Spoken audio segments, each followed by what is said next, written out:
Okay, you're on, and this is an interview of John. So, John, start by telling us what year you were born, what your birthday is, and how old you are right now. Well, it's John Allen, and Allen is spelled A-L-L-E-N. So that's unique. All the Allens I knew were A-L-A-N, and so every time I spell my name, they find out it's not the normal Allen. That's right. But the Allens that I don't know and my cousins are all spelled A-L-L-E-N.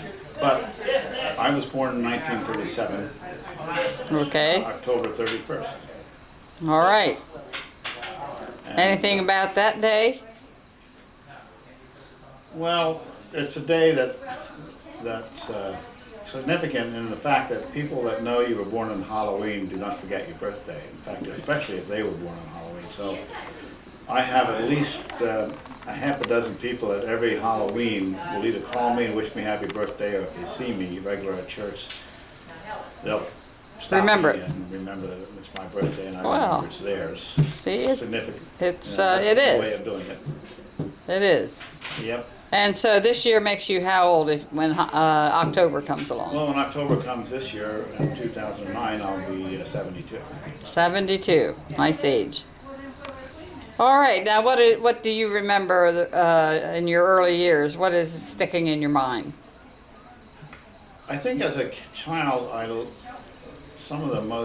two of the significant places in my life, one was a sand pit, because it was and both were places where I'd go to alone. The other one was the barn loft. Now, a sand pit, usually it was in the back of our house, and it was a place that I could go play. Now, So, which house location? Where, I call it the house next to Henry Troyer, Okay. which I was born in a little red house. I That's was right. Number 5. Mom was pregnant and had 3 daughters, and was pregnant 4 times and had 3 daughters and 1 boy in her last 4 pregnancies, and so I'm sure they were glad I was a boy. But I was born in a little red house, moved to the house where the barn burnt down was the first thing I remember. The earliest thing I remember is walking out the driveway, holding Mom's hand, and Mom was carrying a baby out the lane while the barn was burning. That's my earliest memory. But I remember then the Henry Troyer place because we had a sand pit, to my recollection, or at least a pit of some kind, where I would make these little toys. One in particular was a wheel with a T handle. So the T would push against the wheel and the wheel would roll, and I could turn it and steer it. Walk behind it. And I would get lost in my dreams back there, dreaming that I was building things, or there was a big world back there that I was discovering, trees, shrubbery, weeds. To me, it was like a city of dreams, just in a sand pit. And one of the things I remember about getting lost in my dreams was that sometimes I would mess my britches back there. And one of my vivid memories is walking into the house and feeling like I needed to repent for messing my britches, and Mom tells me this, and partly I remember it, and partly it's because of her telling me this. I sneaked around the house and I said, "Boys, Lissy." Who was Lissy? Lissy was a hired girl or the relative or friend, or maybe all 3, who helped Mom take care of me. But she hated it when I messed my pants. And I was about 4 years old then. And every time I did, she took the broom and a bucket of cold water and cleaned me up like there was no tomorrow.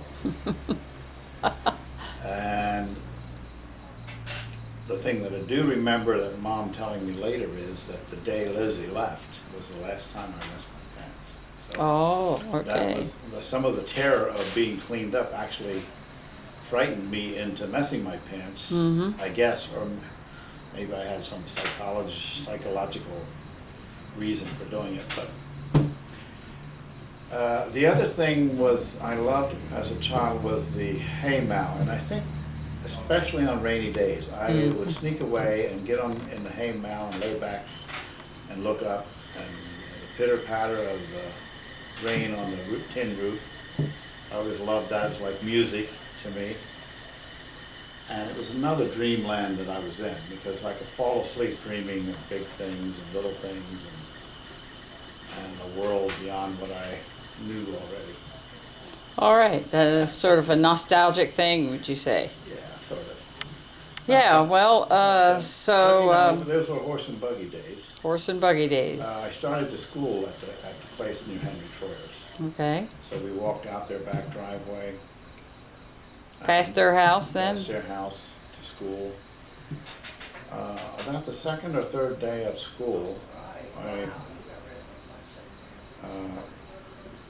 was helping to shovel coal, helping my brother Danny shovel coal. And another kid picked up a piece of coal and threw it at me and hit me. And Danny jumped off the truck and ran the little kid off. And the way I remember it was that the little kid ran all the way home and never came back to school that day. So you shoveled coal for the school's heat? We had a hot belly stove in the Probably. school for heat. My first day of school kind of is fuzzy, but I don't know what I've been told and what I remember both is that I couldn't understand much English. And the teacher asked me what my name was. The teacher happened to be the daughter of the person my father was working for. And she soon became very fond of our family, I'm sure, but she asked me in front of the class what my name was, and I didn't quite understand her. And I think it was you, Irene, my sister, who reached up, who leaned forward and said, "Was ist dein Name?" And I stuck my head up and said, "Ich bin der Chani." So that was my start in school. And, Well. I do not remember much of any of my siblings in that schoolhouse. I know I went there for most of first grade, and maybe even a little longer than first grade. But of course, we soon moved to Greenwood, and I started second grade and part of third grade in Greenwood. So do you remember who your teacher was in Greenwood then? Yeah. I think it was Miriam, her name, Miriam Bender. I remember her more than the others because she's the one that whacked my hand with a ruler.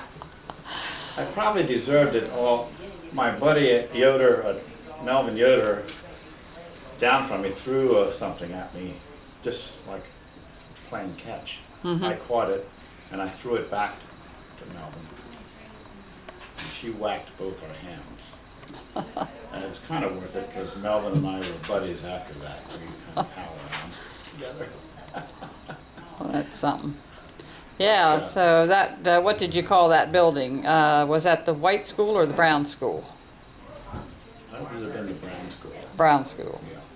Yeah. I think so. Probably because the white school was then our church. The white building was moved Yeah, it was. from the church to the school to become the school. Okay. Two So, other buddies there were Harvey Mast and, of course, my best friend in school that I remembered was Vida Jane, because she Okay. was smart in school and I was smart in school, and we enjoyed the challenge of what we could do things better than probably most of the rest of the class. And so all right. we were kind of became friends over that. In fact, I'm told that I wrote on the blackboard, spick and span, I love Vida Jane. Doing my poetry, I'm still fond of poetry. There you go. I remember the poem. So, All right. But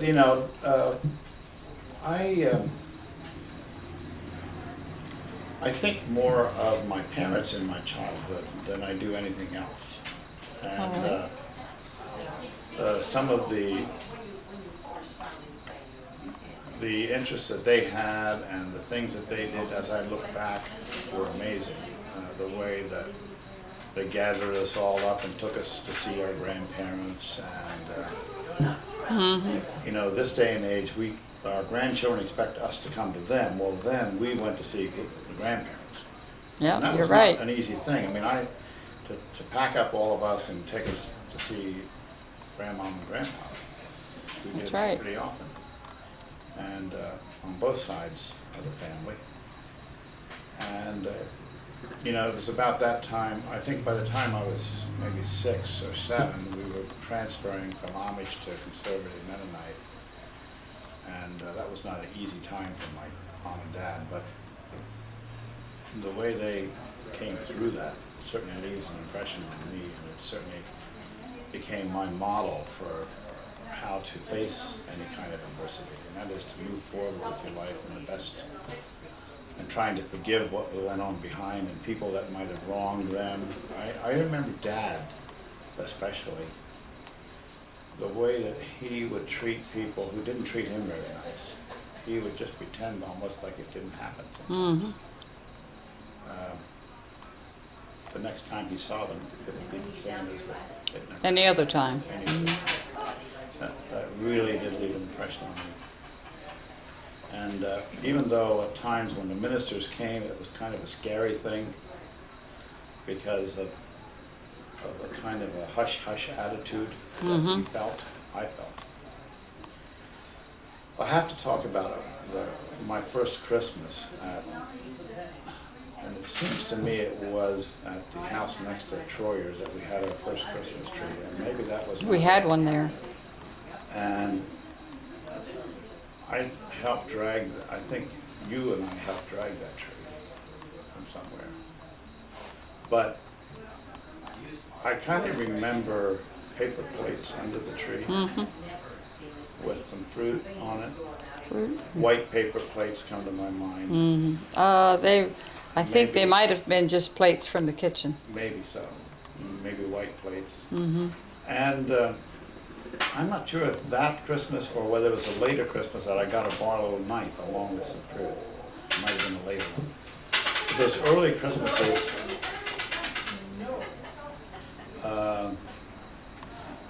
it was amazing how much joy you could get out of Just being Christmas. just being Christmas and so little to Yeah. have.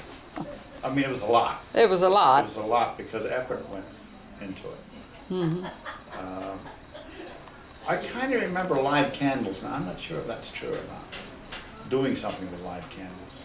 Or do you remember any popcorn strings? Yeah, popcorn strings, absolutely. And paper chains? So I actually tried that myself, trying to do popcorn strings and stuff, and I wound up picking my fingers apart and they were bleeding, and I'm still stringing popcorn. But we did get some popcorn on our tree one time. But Now, was that, would you say that was in Hartley, in the Hartley area? that was the Hartley area. Greenwood area came after, of course, that place next to Henry Troyer's. And I must have been old enough to ride a bicycle, 'cause that's where I got my first bicycle.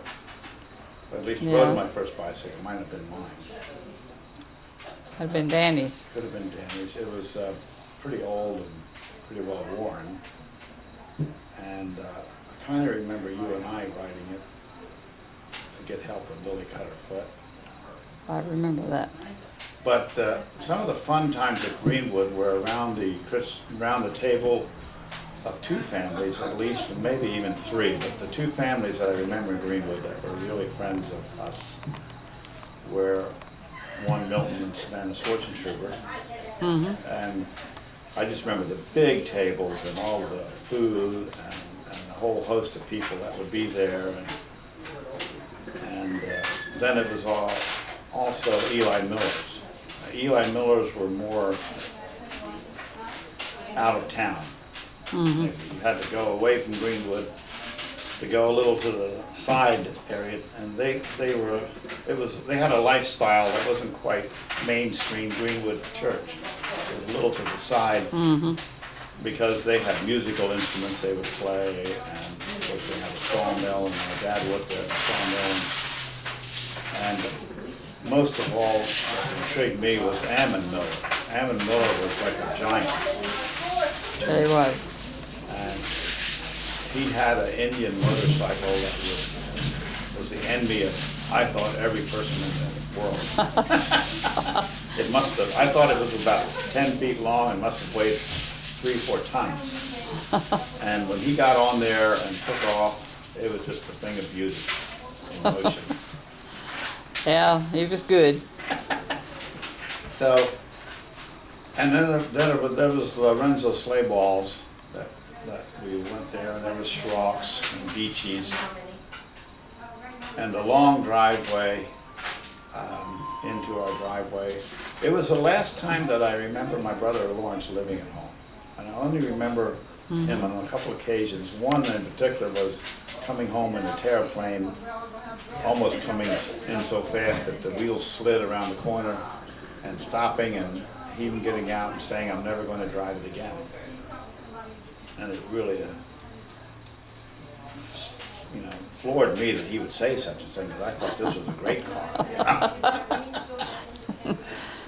A terraplane. Yeah.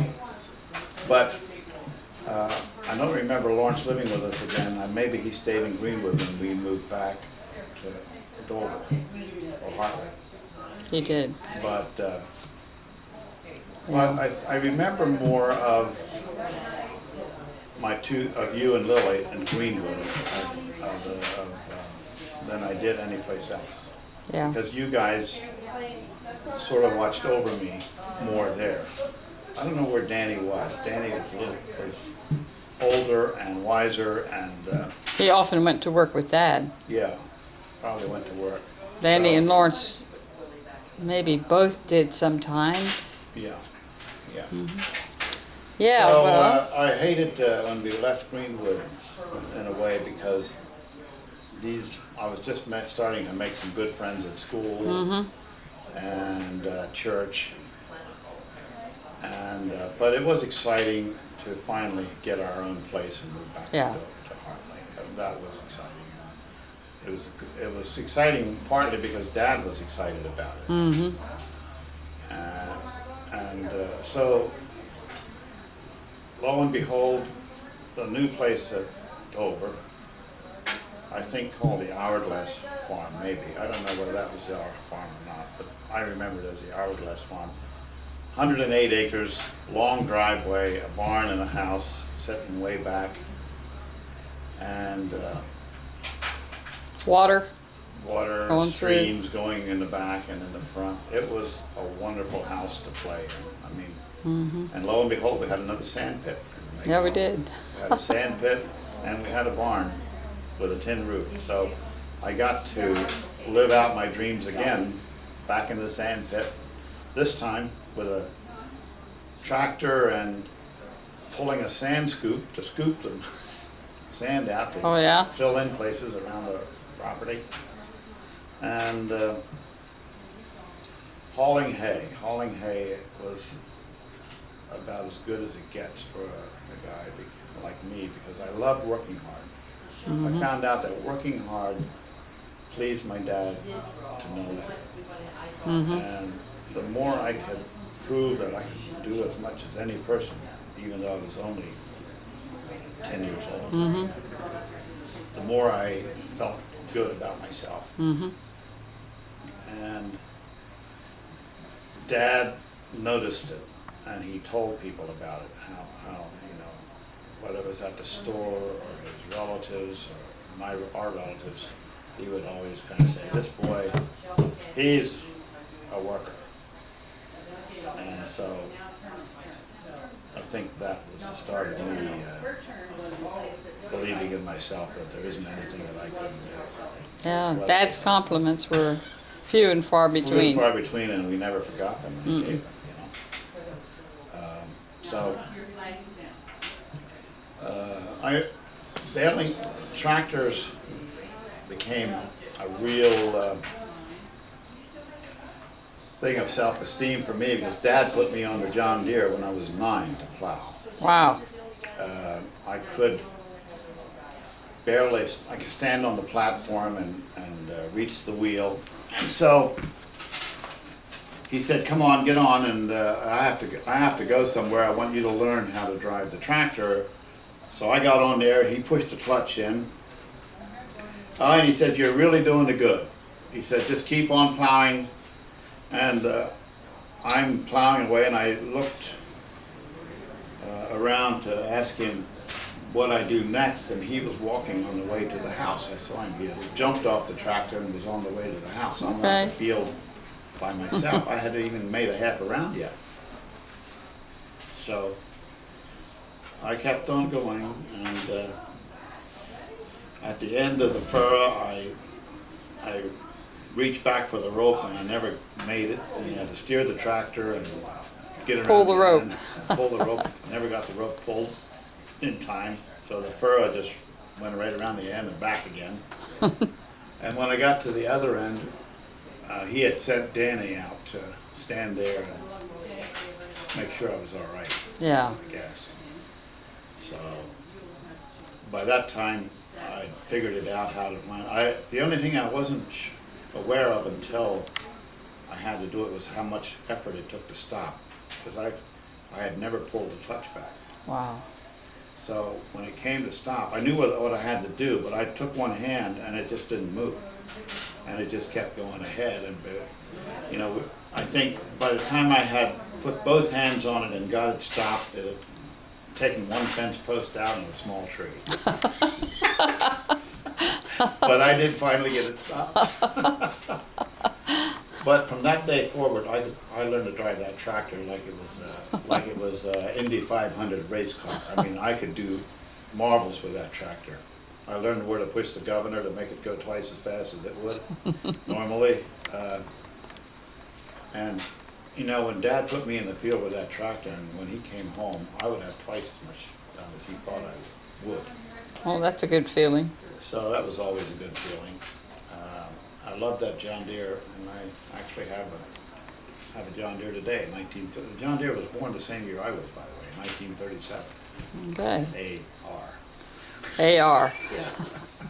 It's a four-wheel type. Now, the one that I have is a tricycle type. But So during the years that you would have been like an MYFer, did you have any place that you would connect with, or? yeah, I did. By that time, we had a smaller church in Dover. Okay. And, you know, every now and then, some of the Greenwood young people would come down. Mm-hmm. I never felt at ease around girls too much. There were several that I did, but I never did that well with them. I mean, I remember going into my teen years and getting my license, but I guess a lot of things happened before then. But I'll jump ahead to 16. Edna Yoder. Edna Yoder I thought she was the cutest of all the other girls. And she kind of liked me, and so we would, if there was an MYF moving from point A to point B and there was a group going, I would always make sure that Edna was along. Okay. Unfortunately, she was in the back seat on one occasion. No, she was in the front seat. She was in the front seat. There were 3 others in the back seat.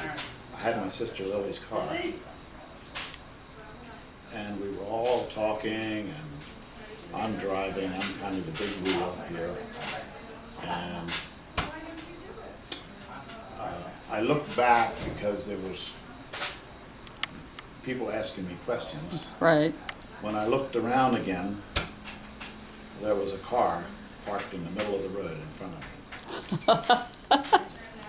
And it was just too much to try to get stopped or turn or anything. I just hit this car. It was a sports car. Oh my. I hit the car in the rear. It shot across the lawns of 3 people, leaving a trail of gas and a trail of fire. Ooh. And within minutes, the place was swarmed with fire trucks and police. and they were talking to me and finding out what went wrong. So How about that? Were the girls okay? girls, Edna had gotten a pretty good bang on her head, and I know she complained for her headaches for a while. She wasn't knocked unconscious, but she got a really good bang on the dash. You know. How about that? And I think she was the only one hurt. I guess Okay. she was in the front. There must have been only 2 people in the front, probably 2 or 3 in the back. Well, But that was my first accident. yeah. So I've jumped from 10 years to 16 years. You don't know anything about those years? Well, we want to know it all. Whatever you have to say. Well, Hartley School is certainly an experience that many of us, all of us had. And that's where we learned the disciplines and study, what it felt like to do well in school. And that's where, certainly for me, the teachers there were, I think, excellent in bringing home the fact that learning was important, especially Ralph Hollins, the principal. So, Was his daughter in your class? yeah, Hazel Holland was my friend, but not quite my girlfriend. I wouldn't have dared to pretend I could have a girlfriend that was the daughter of the principal. Right. Live up to his standards, you know, because I saw him banging heads against the table, and I know you things didn't did. go right, so I feared him as well as respected him, you know. But at Hartley School, I learned how to play ball. I found out that I was good at being a catcher. I could throw hard and bat hard, run, which are all the things I did on the farm. And Dad loved the fact that I could play ball too, so we often played ball, Dad and I. Oh, you did? Wow. And he would bat the ball out toward the creek, and I would catch him. And he loved that if I'd run him, he could catch a ball on the run and fly, you know. Barehanded, or did you have a No, mitt? not a glove. Glove by then. It didn't fit quite, but whatever. I had Yeah. one. I think maybe I got Mrs. Bassett, I think, gave me it my first glove. Oh, yeah? But I learned to play ball. A lot of the balls, the leather was whole and the strings were Yeah. flying, but they were still balls. Right. And we would put tape around them and bat them, and our bats were broken and cracked and taped. But it was, you know, it was one of the few opportunities to play a game of that, That's right. of any kind. I think that, playing ball, and Dad once in a while playing his harmonica. Dad could play one song on the harmonica that was beautiful, I thought. And he had it down pat. I mean, Mom could play a harmonica, but she couldn't play Dad's song like he could. What, do you remember the name or the tune or anything? Was it Wildwood Flower? You know, it was anything? one of those the dance tunes like.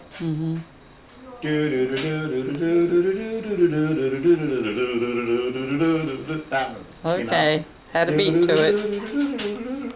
And he would just go up those scales, and it was. I thought Dad was kind of. He wasn't musically inclined, but yet he had a pretty good voice. So I would hear him sing on the tractors. Above the sound of the Above the sound tractor. of the tractors. I remember that too. I think I could hear him sing "Blessed Assurance" more than any other song. And he would sometimes just keep repeating verse 1 and think, why don't you sing the other verses? You know? But that's in my memory. And probably the Hartley School thing, to me, was a sort of a culmination, I guess. It was, the end result was, anyway, that I beat out Hazel Holland for the grand prize on graduating day. Wow. Overall, in my test, I got a higher score than she did. Wow. And she was my chief rival. And the girl, you know, girls were known to be smarter than boys, but I was And the principal's daughter yet. principal's daughter. I guess Steve Celeste was the only boy that could keep up to me in the 8th grade. Okay. But there was one person, I was still a little bit humble because there was one person in the school that got a higher grade than I did. But he was in the 7th grade. Oh. He Okay. got 1 point higher than I did. But in some subjects, were you in the same? Were you doing the same thing We or were not? doing the same thing in some subjects, and he was better than I was I was great in math. That's where Hazel wasn't as good as I was. She was not Okay. good in math. She was better in some of the social studies, or English she was better. I was better in the social studies and geography. But this kid, I don't remember his name, but he was a little bit of a kind of a weird kid. But he got a higher grade than I did. And so, but I still got the prize because of his 8th grade only. Was his last name Nickel? I think it started with an H. He committed suicide. Oh my. Yeah. So, and of course my first girlfriend, Gwendolyn Scruggs. Could you always tell her Gwendolyn and her twin apart? What? Could you always tell Gwendolyn and her twin Geraldine apart? Gwendolyn had braces on. She probably wasn't quite as pretty and as popular as her twin sister Geraldine, but she was nicer, much nicer. And I think after she got her teeth fixed, she was probably even just as pretty. But you know, you never forget your first love, and I never forget it. I always wonder how she's doing, and hope she had a good life and all that. Probably my best friend in school was Raymond Trelia, who turned out to be a police chief in town. And he dated, or we didn't date, but his girlfriend was Geraldine, and we would have discussions about this girl. The most we did that annoyed Mom was talk on the phone until they told us, can't you do your lessons somewhere else or do them in school, or why do you have to talk for hours? You know, Yeah. I would do her whole week's lessons over one night of phone calls. I'm glad to do it, huh? And I would think, boy, she is not very smart. But I think she was just She wanting to talk to you. just wanted to talk. Yeah, that's probably it. So Hartley School, by the way, when I graduated, I passed my 10th grade exams. Okay. So Mr. Holland said if I really wanted to, I could go into the 11th grade. But he wouldn't recommend it.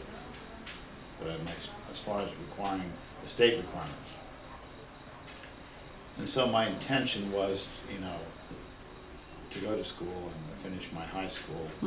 But of course, the situation became a little bit uneasy for Dad because Danny being not well, and the farm and the sawmill. And he said if I stayed home and worked, he would let me work weekends at Carol's auction, Okay. Carol's sale, and I could have the money that I earned there to live off. And with that $15 a week, I wound up buying a car and moving ahead with my What was your first car? first car was a 76, a model 76, 49 holes. Okay. Black,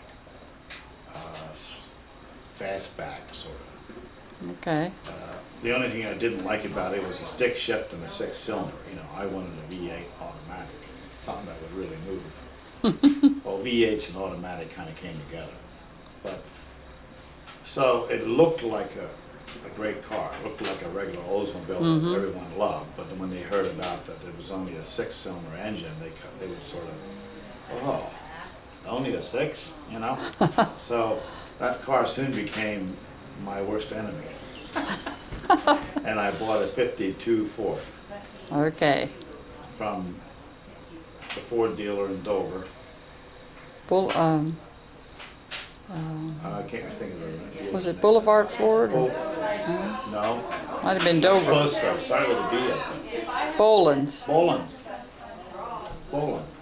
Boland. Yeah. And that 52 Ford was a beauty, real beauty. And I put pipes on it to make it sound, it was a V8. It was automatic, it was like a hard-top convertible sporty car. Beautiful car, I wish I had it today. Yeah, I know you do. So the world was mine then, my own car. Oh, yeah. And school became sort of a faded fading dream. Because during the days with Ralph Holland, I knew that I wanted to go to school and be Okay. a teacher, just like him. That was my thing. I wanted to be a teacher. And I still enjoy teaching. I did a lot of teaching in my life, whether it's teaching people how to do work, to build, or to run, to use a computer, or to overhaul an engine, Okay. or I teach safety courses. I was a certified safety instructor. And All right. I still enjoy teaching, all these things. Teaching Sunday school, or even preaching at this time in my life. I just enjoy that kind of stuff. All right. Well, did you go to Berlin Bible School? Yeah, I did.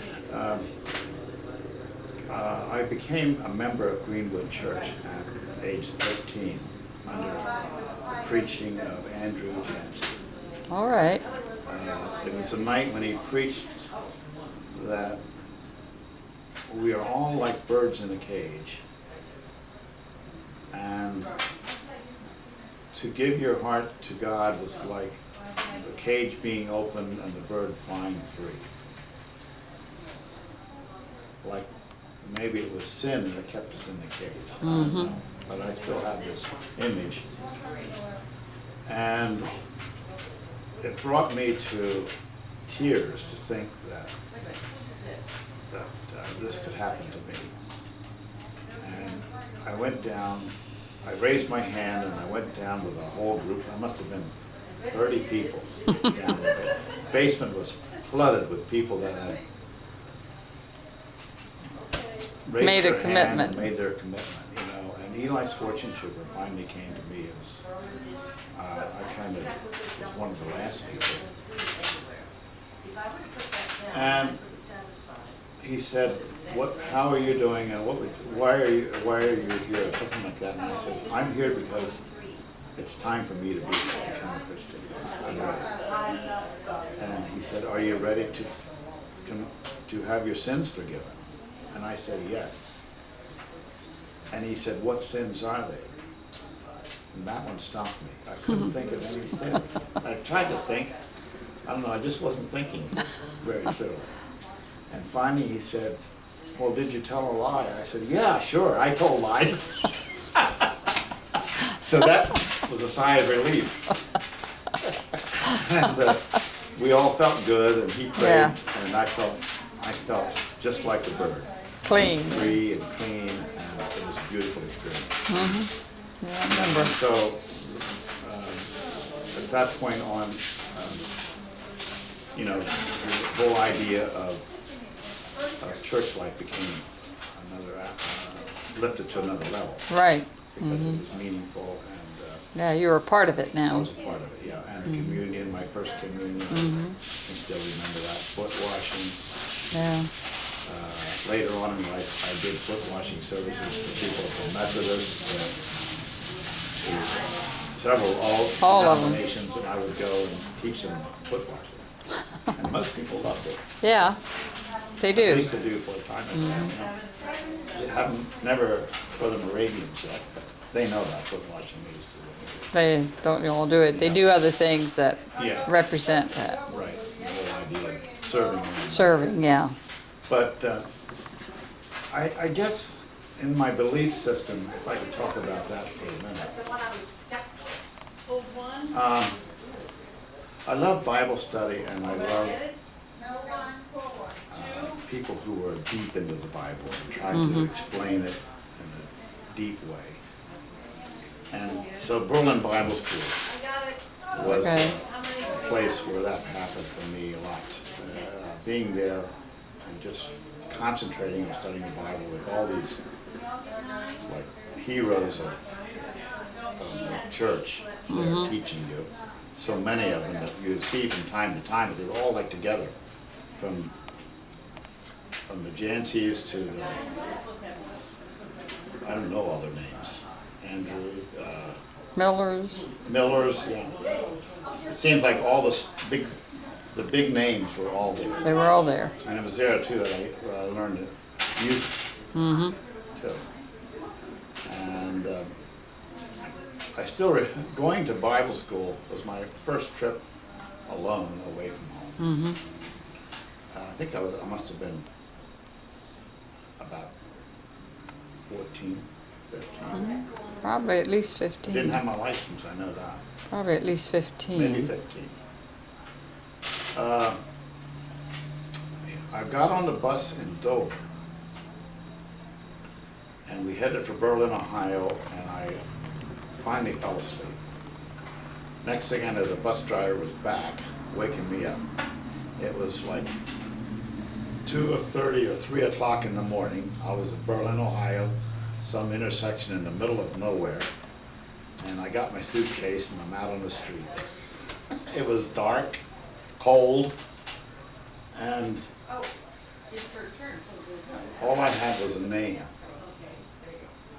of the woman who would keep us. Anybody else with you? Nobody was with me, I was by myself.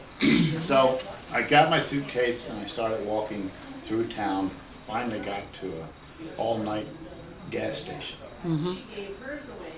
And told them that I was in town, I was going to stay at certain folks, and she said, "Oh, I know where that person lives." So they told me where it lived, so I took my suitcase and walked there. Okay. Knocked on the door, and after waiting a while, some lady came to the door, and she had a big smile on her face, and it was like 3:30 or 4 in the morning, and welcomed me into her house, Okay. where I met about 3 other guys that were there Already, with me huh? already, and we became kind of friends within 6 weeks or whatever time. Oh, yeah. Well, very good.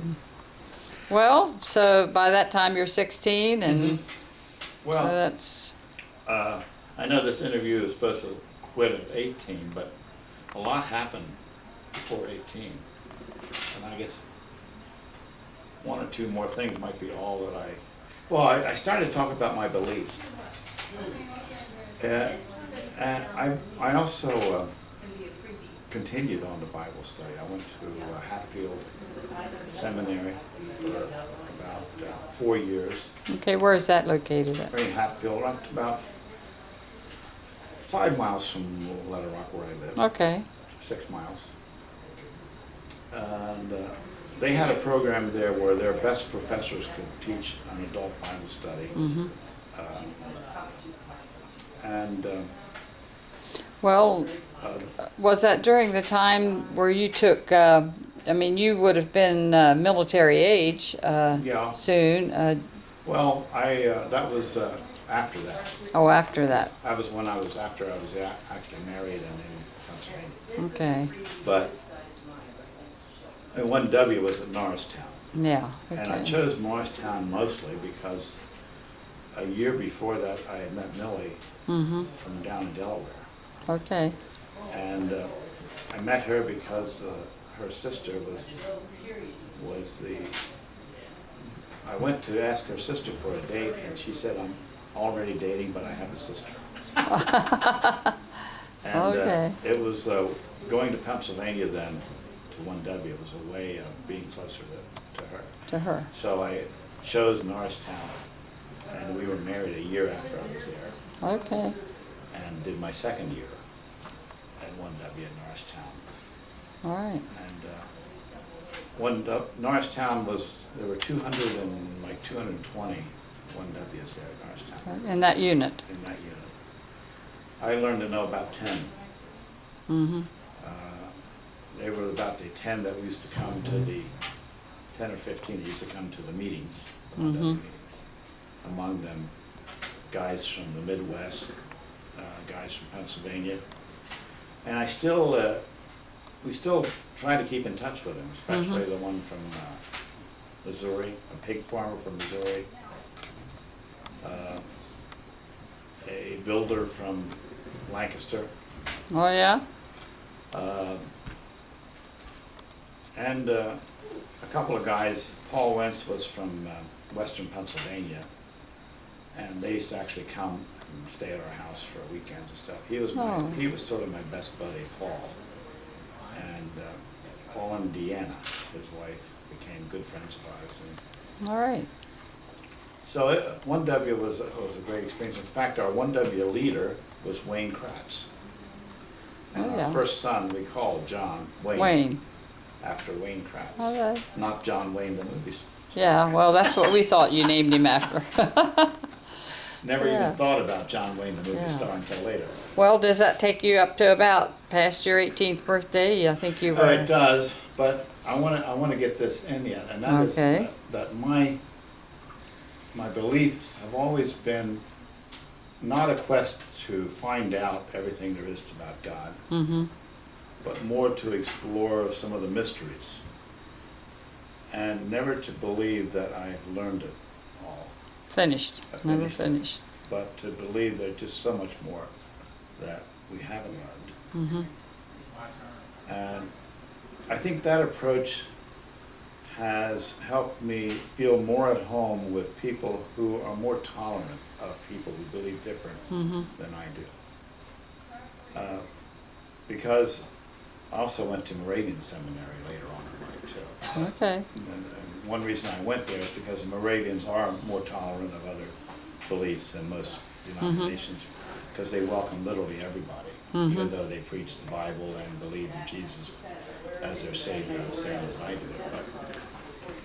But they believe there isn't anybody that we can't learn from. And just recently I heard Myron Augsburger say almost the same thing. All right. And I think the older I get, the more I'm convinced that what I believed there early on is still true for me today, and that is I hesitate to listen to any judgmental comments about other people of other faiths. Other faith. You know, because this is their way of connecting to God that hopefully is as real to them as mine is to me. Okay. And I do believe in Jesus as being the way of salvation. But Jesus comes to us in many different ways and forms, and sometimes even by other names that I don't understand. And I know Myron Augsburger said in one of his sermons that when you find out about other people and their beliefs to the point where you're almost ready to join them, then you're ready to offer Jesus to them in a way that he could be a part of their belief, and that he would be the answer to their soul's deepest needs, you know. And I'm looking at your chicken houses there on the wall while I'm giving this interview. Yep. And I reminded that growing up, chickens were probably the thing on the farm that I hated the most. Not because I loved the chickens themselves, but I hated cleaning out chicken houses. Oh, I know. And I hated gathering the eggs because those chickens would rear back their heads and pick you if you weren't They careful. did. And, you know, in some ways I was very much a baby and afraid of everything. And in other ways, I would literally go in and where everyone else was afraid, I would do it just to prove that I wasn't afraid. You know, so I don't know exactly whether I'm a wimp or Well, or not afraid of anything. for whichever reason you did it. But I wouldn't. The one thing I would not do, I would not change my family and my way of growing up. If I had it to live over again, I would want it to be exactly the way that it was. I would choose the same family and the same circumstances. Well, that's And, a good way to feel, because you can't really change it. no, and why would I? Yeah, why Also, would I I? would be a different person now, and Yeah. I like who I am and who I'm with. And my life is going, you know, not all smooth. No, no one's is. I've been taking, I've been on a journey that didn't turn out the way that I figured it would turn out, but there's never been a point on the journey that, for very long, that I haven't felt that I'm on a mission Mm-hmm. that I have yet to complete, you know, and with God's help, Okay. aim to complete it. All right. With that note, John, you did it. You think, I should say something about my brother Willie yet, Okay. because he's the one insisting on these interviews. Mm-hmm. And Willie, I know my first remembrance of Willie was how smart he was and how lazy I thought he was. I didn't know then that being smart took hard work, harder work than what I could even do. But I went from being mad at him because I would have to go force him almost to do any work on the farm. I literally carried him from his bedroom to the barn when I was 13. And I picked him up in the bedroom and I did not let him down. I went down the steps, out the door, across the barnyard and into the barn and let him down in the barn floor. I said, here, put these straps on these cows. That's the way I remember it. And he didn't seem to mind. But he was always kind of someone I always was proud of. Because someone, you know, I could say, who's your family? Well, I have my adopted brother Willie, who's the smartest guy in Delaware. He's valedictorian at college. But I would say, well, he doesn't know much else but what he's good at. I would try to make a joke about it, you know, that when it comes to the real smart things, he would always ask my advice, like how to fix a car, or The practical things. practical things, you know. But in the end, when I'm honest about it, I still think that he is the brainiest guy I've ever met in my life. And so, even though I make a lot of jokes, I'm still pretty proud of my brother Willie. All right. And I don't know how we would have done without him. You carried the biggest cameras, didn't you? And yeah, and the only thing is, this camera thing has become a passion of his. Mm-hmm. And if ever I am not alive and these pictures are being shown, I would like to say that everything that I have said is up for negotiation. You know, ask somebody else if what I said was true that knew me. Right. If they don't believe it's true, it probably wasn't. It's maybe just a figment of my imagination. I only say what I remember. That's right. And, you know, memories at my age are debatable. You know, they change. The older I get, the better I was, kind of thing, you know. So, Yeah, so I wish I had my dad on tape talking about I his do too. life. I have a lot of questions that I would like to ask, you know. I have in my mind, I have created a life for him from the time he was a little boy, growing up in Kansas, and then moving to Delaware, finding a friend, and going palling with his friend, and then finding out that his friend had a little sister that he became very fond of. Mm-hmm. And finally, the friend found that he was paying more attention to the sister than to him. And of course, the two of them were my mom and dad. And so Yeah.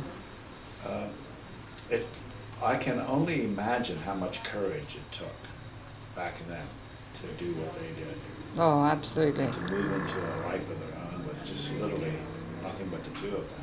That's it. And maybe a cow. And maybe a cow, yeah. I think they got a cow. And not a lot of families, a lot of family support in one way, but pretty much do it on your own. Mm-hmm. That's you know, right. the other way. And so that's why I just have the greatest of love and admiration for my mom and dad and what they have done for us. All right. Someday we will know their story. Someday. Yes, well, thank you, That's my John. story. That's your story. And you're sticking to it.